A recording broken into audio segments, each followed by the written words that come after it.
오늘 본문은 아니지만 5장 1절로 올라가 보면 그에 대해서 이렇게 기록하고 있습니다. 아람 왕의 군대 장관 나아만은 그의 주인 앞에서 크고 존귀한 자니 이는 여호와께서 전에 그에게 아람을 구원하게 하셨음이라. 그는 큰 용사이나 나병 환자더라. 그는 나라를 위기에서 구한 적이 있었던 공신이었습니다. 당연히 아람의 왕은 이 나아만 장군을 인정해 주었고 또 신뢰했죠. 그런데 이렇게 대단한 인물이었지만 나아만에게도 걱정거리가 있었습니다. 그것은 바로 그의 몸을 장악하고 있었던 나병이었습니다. 오늘날처럼 질병에 대한 분류가 세부적으로 이루어지지 않았던 시대였기 때문에 이 나병에 포함되는 피부질환의 범위는 상당히 넓었고, 그래서 이 나아만의 병이 정확히 어떤 병이었는지 규정하기는 불가능합니다. 그러나 확실한 것은 당시의 의술로서는 고치기가 불가능한 중한 병이었다는 것이죠. 그런데 병 때문에 고민을 거듭하던 나아만에게 한 줄기 희망의 빛이 비쳤습니다. 이스라엘에서 사로잡아온 한 소녀의 이야기에 따르면 이스라엘 땅 사마리아라는 곳에 하나님의 사람이 살고 있는데 그가 나병도 고칠 수 있을 것이라는 말을 들었던 것이죠. 이 하나님의 사람은 바로 엘리사였습니다. 엘리사에게는 성령께서 하시는 역사가 엘리야 때보다 갑절이나 나타나고 있었죠. 나아만은 왕의 허락을 받아서 드디어 이스라엘을 방문하게 됩니다. 그런데 이것이 이스라엘 사람들에게는 별로 반갑지가 않았습니다. 두 나라는 전쟁 중은 아니었지만 그렇다고 평화를 맺고 있는 관계도 아니었습니다. 긴장 속에서 서로 대치하는 날이 많았던 때에 아람에서부터 사신이 온 것이죠. 그것도 일반 사신이 아니고 아람의 군대 장관이 그를 호위하는 군사들과 함께 무장을 하고 들어왔습니다. 이스라엘로서는 당연히 긴장할 수밖에 없었죠. 더 기가 막힌 것은 나아만이 손에 들고 왔던 아람 왕의 편지였습니다. 그 편지에 의하면 내 신하 나아만을 당신에게 보내니 이 글을 보는 대로 당신이 그의 병을 고쳐달라는 내용이었습니다. 이스라엘 왕은 위협을 느끼는 동시에 모욕을 동시에 경험했습니다. 나병은 이스라엘에서도 고칠 수 없는 병이었죠. 아람의 왕은 아마도 이것을 구실로 전쟁을 일으키려는 것이 분명했습니다. 또 부정한 나 환자가 이스라엘의 왕궁에 버젓이 들어왔다는 것은 왕과 왕궁을 모욕하는 행위이기도 했습니다. 나 환자들은 부정한 존재들로 이스라엘에서 나병으로 확진된 사람은 세상으로부터 격리되어 살아가는 것이 당시의 법이었기 때문이죠. 이스라엘 왕은 두려움 그리고 분노에 휩싸여서 자신의 옷을 찢었습니다. 그리고 이 소식이 엘리사에게 알려졌죠. 엘리사는 사람을 보내어 말하기를 그 나아만이라는 사람을 자신에게 보내달라고 했습니다.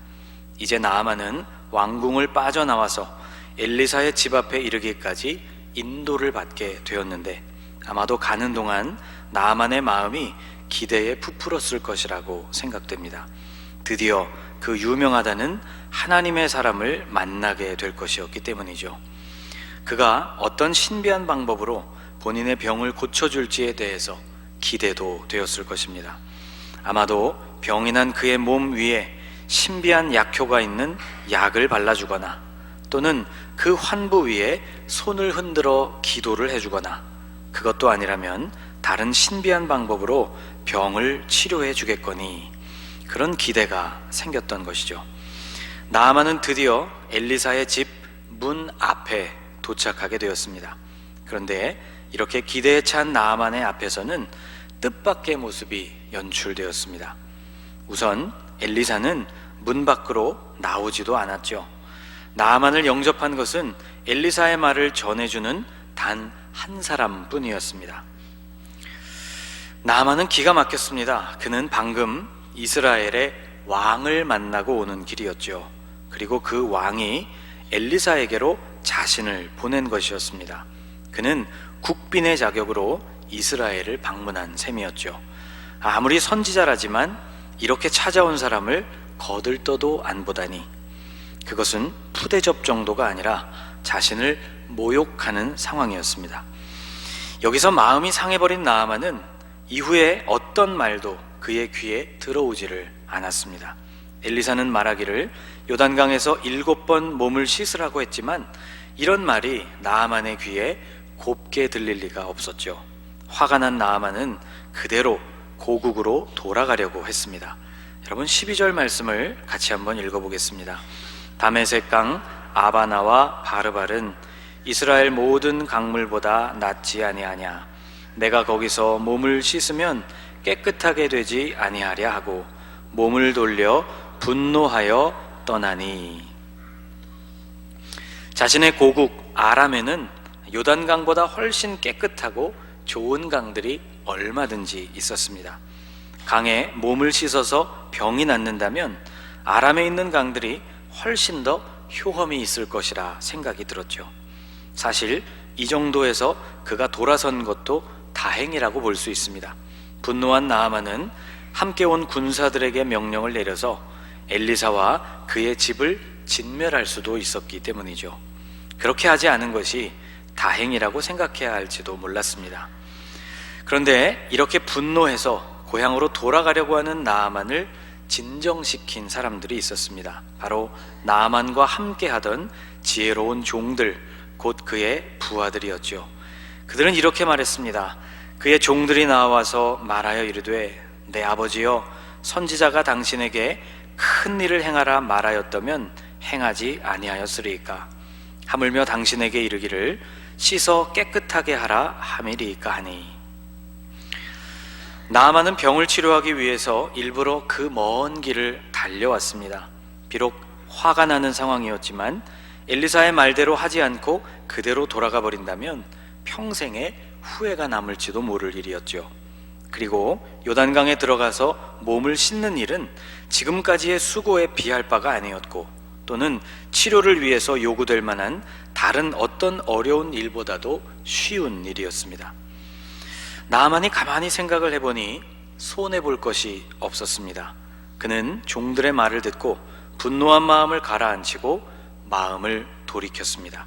그는 요단강에 들어갔고 그리고 나올 때에 아이의 살처럼 깨끗한 몸을 얻게 되었죠.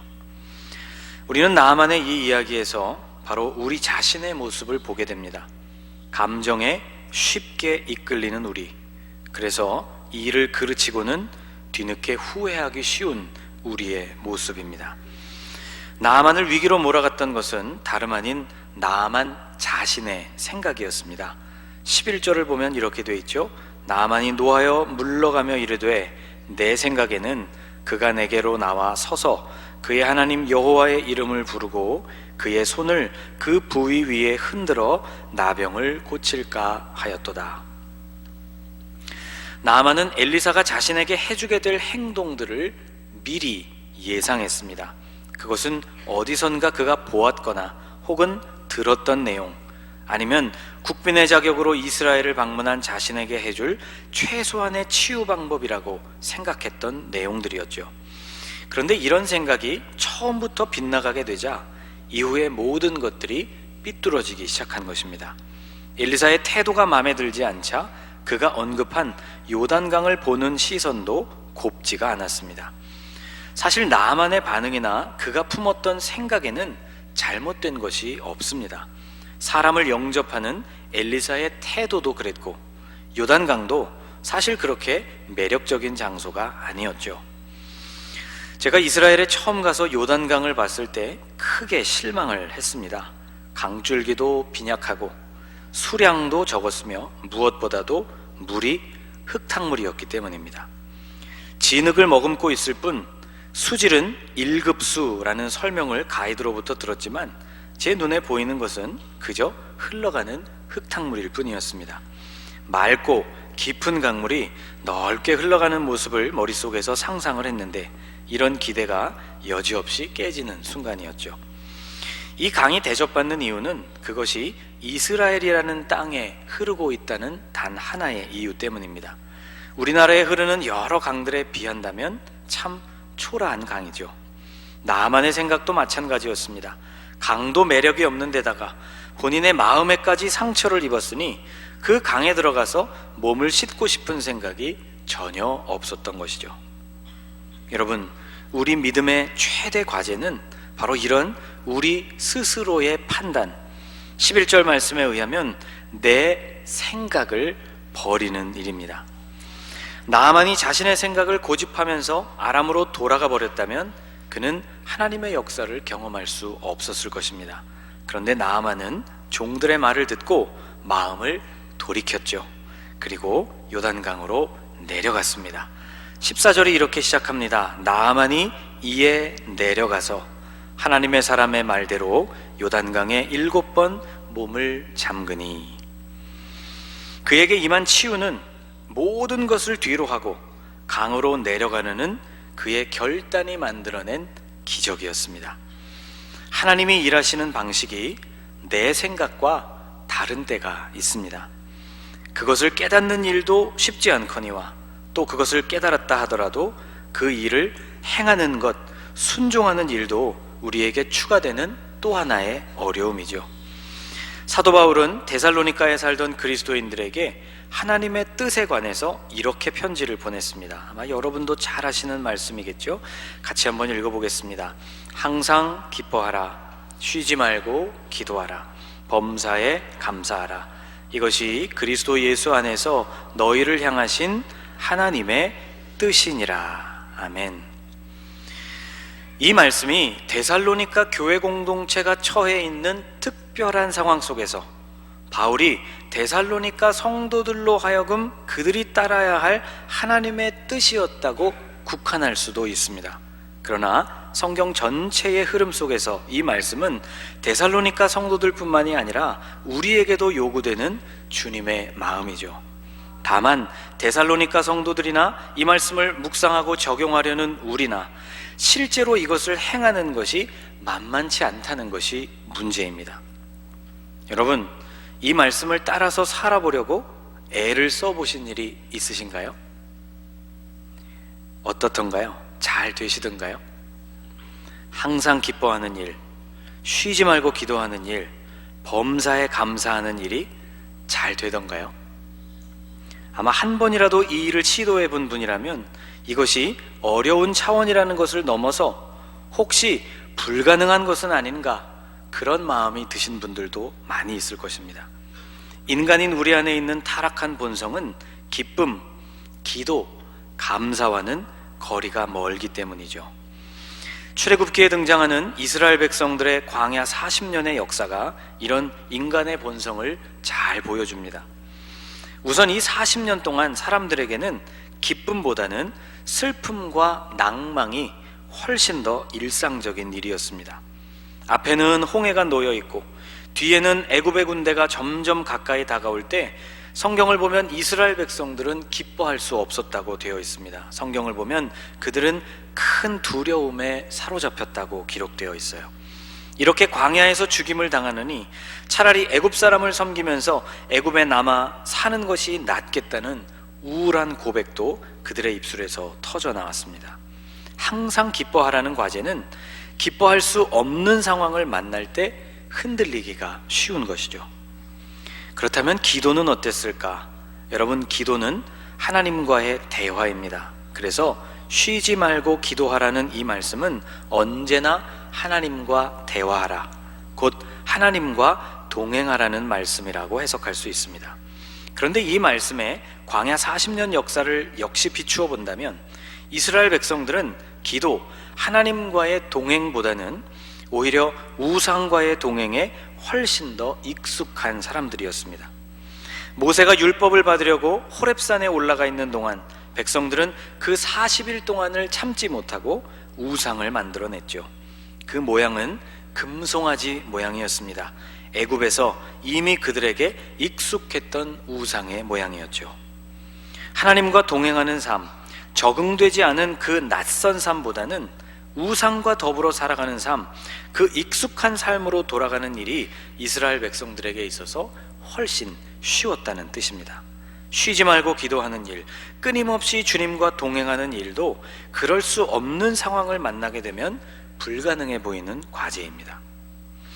광야 40년 역사에서 두드러지는 또 하나의 특징은 그들에게 감사보다는 불평과 원망이 훨씬 더 자연스러운 일상이었다는 것이죠. 이스라엘 백성들은 가데스 바네아에서 가나안 땅을 정탐하게 되었는데 그 땅은 아주 기름지고 풍요로운 땅임에 틀림없었지만 백성들은 원망과 불평을 쏟아내기 시작했습니다. 민수기 14장에 이런 말씀이 나옵니다. 이스라엘 자손이 다 모세와 아론을 원망하며 온 회중이 그들에게 이르되 우리가 애굽 땅에서 죽었거나 이 광야에서 죽었으면 좋았을 것을 어찌하여 여호와가 우리를 그 땅으로 인도하여 칼에 쓰러지게 하려 하는가? 우리 처자가 사로잡히리니 애굽으로 돌아가는 것이 낫지 아니하랴. 여러분, 이것은 이스라엘 백성들이 내뱉었던 하나의 예에 불과합니다. 이스라엘 백성들은 이후에도 마실 물이 떨어지면 물이 없다고 불평, 매일 만나를 내려주셨음에도 불구하고 먹을 고기가 없다고 불평, 아론과 모세만 지도자의 위치에 있는 것이 합당치 않다고 또 불평, 늘 불평과 더불어서 사는 삶이었습니다. 광야 40년의 역사는 원망과 불평의 역사였다고 해도 과언이 아닐 정도이죠. 자, 여러분, 이것이 바로 인간의 본성입니다. 하나님께서 이스라엘 백성들을 무려 40년 동안이나 이 혹독한 광야에 머물게 하신 이유는 이렇게 타락한 본성을 극복하고 하나님이 원래 우리에게 주신 당신의 성품과 형상을 회복하게 하시려는 목적이었습니다. 두려움 대신 기뻐하는 법을 배우고 우상을 가까이 하는 대신 하나님과의 동행을 배워가며 원망과 불평 대신에 감사하는 법을 배우게 하기 위해서였죠. 여러분, 이스라엘 공동체만 그런 것이 아닙니다. 오늘 우리의 삶을 다루시는 하나님의 과정도 이와 동일합니다. 믿음의 길에 올라있는 여러분과 저, 우리 성도들의 과제는 바로 이것, 내 생각에는 이라는 전제를 극복하는 것이라고 할 수 있습니다. 내 생각에는 슬퍼해야 할 상황, 내 생각에는 하나님이 아닌 다른 것들을 좀 붙들어야 할 상황, 내 생각에는 원망과 불평이 너무나 자연스러운 상황 속에서 기쁨을 선택하고 하나님과의 대화를 선택하고 감사를 선택하는 삶, 이것이 우리를 향하신 하나님의 뜻이자 우리를 단련하시는 신앙훈련의 목표인 것입니다. 사랑하는 여러분, 나아만처럼 우리도 요단강 아래로 내려갈 수 있기를 소망합니다. 요단강에 내려가는 그것이 육체적으로 힘이 많이 드는 일은 아니었습니다. 그렇게 하기로 마음을 결단하는 일이 훨씬 더 어려운 일이었죠. 그런데 마음을 그렇게 바꾸어서 요단강으로 내려가자 예비된 하나님의 역사를 경험할 수가 있었습니다. 내 생각을 포기할 때 비로소 믿음의 역사가 시작됩니다. 여러분, 1월달 내내 우리가 묵상하고 있는 믿음의 사람들이 모두 그랬죠.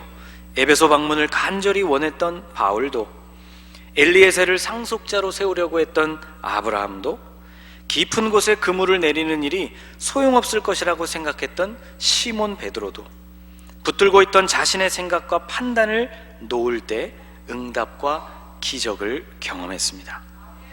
나아만이 이에 내려가서, 여러분, 이 위대한 결단이 오늘 우리에게도 이루어지기를 간절히 소망합니다. 내 생각을 놓고 주님을 붙들 때 주님이 이루시는 역사를 온전히 경험하는 2020년도가 되실 수 있기를 주님의 이름으로 축복합니다. 기도하겠습니다. 하나님, 산제물 영적 예배라는 과제를 온전히 이루기에 우리는 아직도 많이 부족합니다. 내 생각과 내 감정에 사로잡혀서 그 고집대로 살아버리는 일이 많은 우리입니다. 산제물이 되어서 죽는다는 것이 어쩌면 그렇게 힘든 일인지 모르겠습니다. 주님, 또 우리는 주님의 뜻을 분별하는 일에도 어려움을 느낍니다. 그 뜻을 깨달은 후에도 그 뜻에 순종하여 우리 자신을 움직이는 일에 우리는 익숙하지 않습니다. 나의 생각과 뜻대로 주님이 움직여 주셨으면 하는 것이 아직도 우리가 드리고 있는 기도의 제목입니다. 주님, 자신의 생각을 포기하고 요단강으로 내려간 나아만처럼, 불신앙을 딛고 하나님의 약속을 붙든 아브라함처럼 경험에만 기대지 않고 주님의 말씀에 따라 그물을 내렸던 시몬처럼 우리도 믿음을 선택하는 자들이 되게 하여 주옵소서. 그래서 산재물 영적 예배라는 이 위대한 목표를 우리의 삶에서 매일매일 조금씩 이루어가게 하옵소서. 예수님의 이름으로 기도하옵나이다. 아멘.